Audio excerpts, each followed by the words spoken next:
Faut-il s'enflammer pour notre équipe de France olympique qui gagne 7-0? Moi, j'ai envie d'écouter les noms. Olivier Rouillet, allez, vous commencer. Non, mais écoute, s'il faut s'enflammer parce que tout d'un coup, ton équipe gagne 7-0 contre une équipe en carton avec des joueurs dont un gardien de but qui ne sait pas trop ce que c'est que des gardiens de but, avec un système défensif qui n'est pas bien au point. Alors oui, l'équipe de France a fait un match sérieux, ça je ne le conteste pas. Il y a eu des choses très intéressantes, des choses belles à voir. Mais j'ai envie de m'enflammer lorsque l'équipe de France rencontrera une autre équipe que la République dominicaine. Excusez-moi. Franchement, là, je ne m'enflamme pas parce qu'ils ont été supérieurs, c'est indéniable. Mais moi, il me manque quelque chose, il me manque une opposition. Ok. Le jeune Jelly t'a demandé, excusez-moi. Alors évidemment, je ne vais pas juger le rapport de force. Je ne dirais pas que c'était une équipe en carton, peut-être plus club de vacances. Mais honnêtement, c'est pour d'autres raisons que j'ai envie de m'enflammer. Parce que moi, voir une équipe de France, des gars avec un maillot bleu, jouer au foot, marquer des buts. Alors j'ai même ma télécommande à la main, pour être honnête avec vous. J'ai pas changé de chaîne, je suis resté sur la chaîne l'équipe. Et j'ai vu du talent, j'ai vu au lycée, j'ai vu une équipe qui avait des principes de jeu. J'ai vu une équipe qui n'a pas arrêté d'attaquer. Et je dois vous avouer que sur cette période, ça m'a fait quelque chose. Vous avez regardé la chaîne L'équipe avant l'équipe du soir. Il y aura une double prime pour vous, mon cher Nabil Jelly. Timothée, ce soir, vous travaillez gratuitement, vous avez répondu non, à vous de jouer. Non, déjà, la qualité de l'adversaire, c'est assez évident. C'est pour ça que moi, je suis prêt à m'enthousiasmer un petit peu après ce match-là et après le match précédent. Mais à m'enflammer, certainement pas, d'autant que l'enflammade n'a jamais franchement rendu service aux équipes de France. Ça, c'est pas nouveau. Donc voilà, il faut être pondéré, avoir conscience de l'adversaire qu'on a affronté, parce que quand on va affronter les États-Unis, voire la Nouvelle-Zélande, je pense que ce sera autre chose. Donc il faut mesure garder. Ok, raison gardée, Frédéric Verdier. Vous enflammez, Fredo. C'est bon de s'enflammer, on ne demande pas aux Bleus eux-mêmes de s'enflammer et puis de se prendre pour d'autres. C'est nous qui nous enflammons, on a bien le droit. On ne peut pas dire qu'à l'Euro, on soit enflammé comme des malades. Là, effectivement, on a vu des gestes techniques, on a vu surtout une équipe qui a une volonté d'avancer, d'attaquer, de marquer des buts, de prendre sa chance, de frapper. Tout ça, c'est des choses qu'on avait presque oubliées. Et puis, je suis désolé, la République dominicaine, aucun mépris. C'est quand même une équipe qui est qualifiée pour les Jeux Olympiques. Les Bleus joueront des équipes de cet acabit-là et on leur marqué 7 buts. Franchement, c'est quand même pas donné à tout le monde. C'est beau d'avoir vu des buts, des actions et beaucoup de choses finalement intéressantes. Ok, il vous reste une seconde, 3 dixièmes, 5. C'est pas ça le problème. C'est pas le problème de n'avoir rien vu d'inintéressant. C'est qu'il n'y a pas d'opposition. Donc c'est compliqué de juger, de s'enflammer quand il n'y a pas d'opposition. Merci. Une seconde, 3 dixièmes pour la perte. Jelly de Verdier. Nabil veut reprendre la parole. On ne peut pas banaliser une équipe qui a mis 7 buts, même face à une équipe faible. La dernière partie de la phrase ne sera pas prise en compte puisqu'elle est en dehors du chronomètre. Chers téléspectateurs, vous avez compris le jeu. Raymond, à vous de trancher. Vous enflammez ou pas? Je suis partagé. Je veux dire, c'est les Jeux Olympiques, la flamme, il faut qu'on l'ait. Voilà, ouais, un peu d'engouement. Se dire, c'est bien, voilà, c'est une équipe qui joue, qui crée quelque chose. Moi, ce que j'ai bien aimé, c'est le discours de Thierry Henry à la fin du match. Non, je ne sais pas à quel moment. L'idée, c'est de donner le ballon, de le faire vivre, de garder le mouvement sur les passes. Et on l'a vu. Donc, il y a quelque chose avec cette équipe-là. Mais c'est vrai que contre cette équipe, t'as dit en carton, on peut dire en bois. Je pense que c'est plus du carton même que du bois. C'est pas très solide. Voilà, non mais leur exploit c'était déjà qualifié. Donc j'ai envie de m'enflammer. D'accord, ok. Vous savez, le bois pour enflammer, c'est pas mal. Hein. Oui, c'est vrai. Donc il s'enflamme, oui. Ludovic Obragnac, vous avez commenté auprès de Raphaël Sebaoun. Ludovic, j'avais fait passer un petit message. Est-ce que vous retenez une séquence de jeu ce soir que vous avez envie de revoir? J'ai eu ma réponse, alors je pense qu'on est sur la même longueur d'onde. Vous avez voulu revoir le premier but du match, Enzo Mio à la 19e minute. En quoi ce but est intéressant? En quoi vous voulez nous le remontrer? Pourquoi? Déjà pour vous faire plaisir, Mémé, parce qu'il y a de la latéralité en ce début d'action et je sais que ça vous tient à cœur. Et puis après, comme Thierry Henry utilise un système en diamant, et il y a les deux joueurs qui sont aux deux extrémités du diamant, peut-être les postes les plus difficiles sur l'animation offensive, parce que l'animation défensive ça comble. Mais là ils sortent de leur zone de confort et on va voir Joris Chotard sur cette action. Adrien Triffer va prendre l'intérieur, Joris Chotard va venir dédoubler simplement, efficacement, mais il va faire le surnombre, il va ajuster un centre au deuxième poteau et qui va surgir? C'est Enzo Mio, l'autre extrémité du losange qui sort de sa zone de confort également pour venir créer le surnombre dans la surface de réparation. C'est simple, c'est efficace, mais ça fait mouche. Dit à Giovanni Castaldi. Ouais, c'est super, c'était très pédago, c'était bien, vous devriez être entraîneur, mon cher Ludo.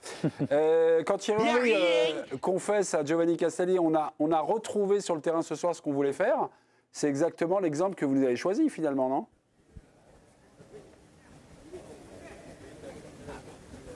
Ludovic? Non, Ludovic. Je pensais que c'était pour Giovanni. Non, c'est pour vous. C'est étonnant. C'est pour moi, non.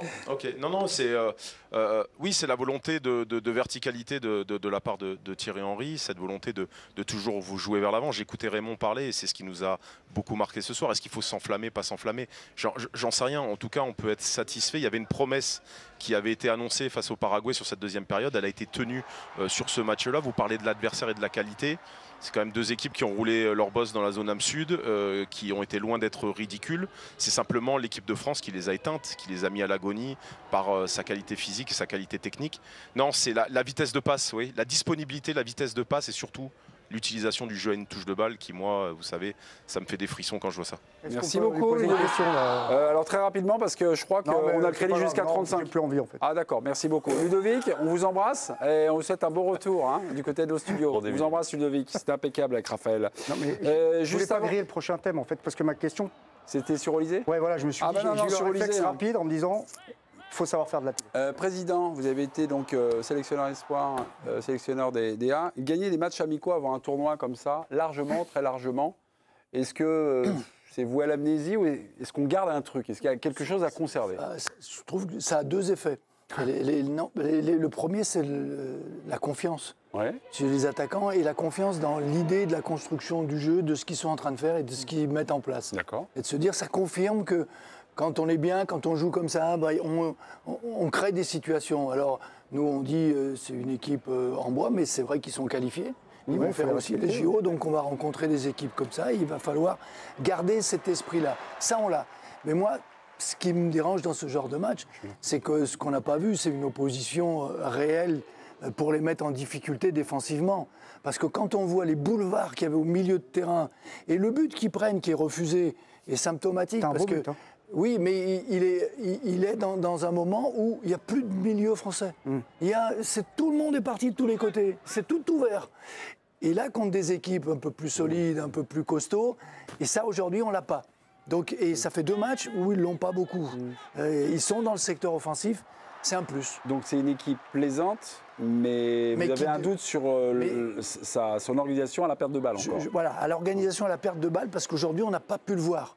Parce qu'ils étaient rarement en difficulté. Ouais. Le match du Japon, celui-là va être plus significatif à ce niveau-là, parce que là, ils auront une vraie opposition avec des joueurs dans le secteur offensif qui vont leur poser des problèmes. Et ce sera le mercredi 17 juillet sur notre antenne, car nous diffusons tous les matchs de préparation donc, des Bleus de Thierry Henry, de l'équipe de France olympique de Thierry Henry. Giovanni Castaldi, bonsoir Giovanni, vous êtes bord-pelouse.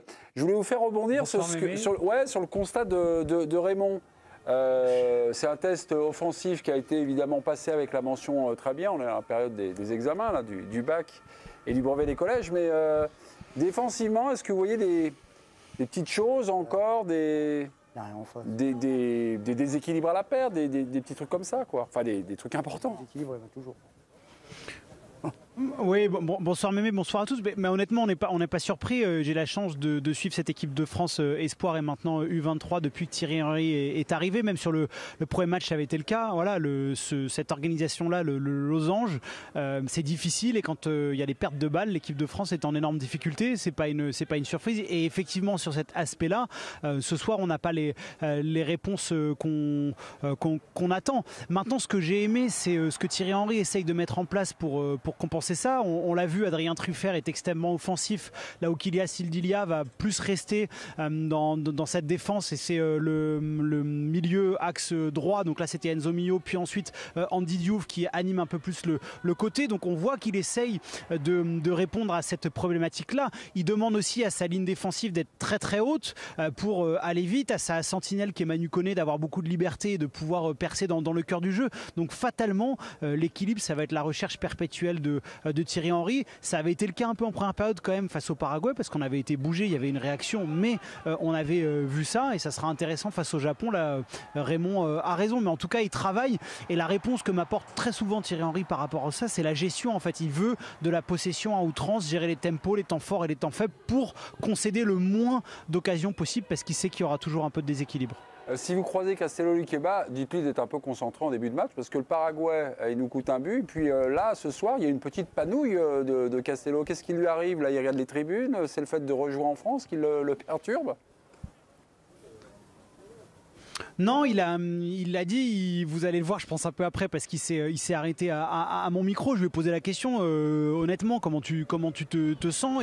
Alors, on lui demande beaucoup de prendre de prise de risque sur les sorties de balles au pied. Mais voilà, c'est sûr que parfois, je trouve un peu en dilettante. C'était vraiment le cas face au Paraguay, où sa première période, elle n'avait pas été du tout bonne, pardon, je vais y arriver, notamment dans l'attitude. Ce soir, c'était un peu mieux, mais il a toujours quelques trous, et ça avait été le cas aussi sur le rassemblement d'avant, donc il va falloir qu'il reprenne confiance tout simplement, mais vu le peu de choix qu'on a en défense, il n'y aura pas beaucoup de concurrence. Je vous mets sur pause, Giovanni, on va décerner le MVP, mais juste avant, est-ce qu'il faut s'enflammer pour notre équipe de France olympique? Il y a eu un super duel qui gagne. Est-ce que c'est la paire Djelit Verdier?